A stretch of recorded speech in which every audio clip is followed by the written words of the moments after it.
মুস্তাফিজ কি আদৌ খেলতে পারবেন আইপিএল? শেষ মুহূর্তে বদলে গেল গোটা হিসেবে। বন্ধুরা, আপনারা যদি দেখতে চান তাহলে ভিডিওটি শেষ অবধি দেখতে হবে। চ্যানেলটিকে সাবস্ক্রাইব করে একটা লাইক দিতে হবে এবং নোটিফিকেশন বেল আইকন দাবাতে হবে।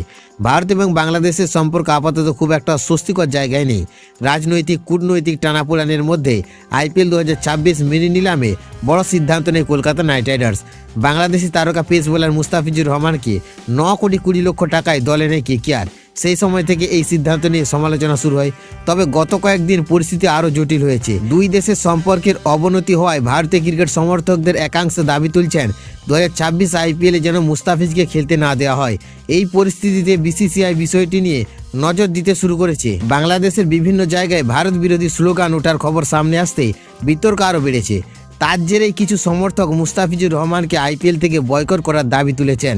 তবে বিসিসিআইয়ের এক উচ্চপদস্থ আধিকারিক ইনসাইড স্পোর্টকে জানিয়েছেন বিষয়টি অত্যন্ত সংবেদনশীল।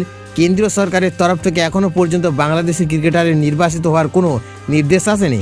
তাই বর্তমান পরিস্থিতিতে মুস্তাফিজুর আইপিএল খেলতে পারবেন। পরিসংখ্যানের দিক থেকে মুস্তাফিজুর আইপিএলে যথেষ্ট সফল। এখনও পর্যন্ত 60টি ম্যাচে তিনি 65টি উইকেট নিয়েছেন। তার বোলিং গড় 28.45 এবং ইকোনমি রেট 8.13। বিশেষ করে ডেথ ওভারে তার কার্যকরী দলের জন্য বড় অস্ত্র। এই কারণে তার দাম এতটা উঠেছে। তবে যদি রাজনৈতিক কারণে কোনো চরম সিদ্ধান্ত নেওয়া হয় তাহলে তা কেকেআরের জন্য বড় ধাক্কা হতে পারে।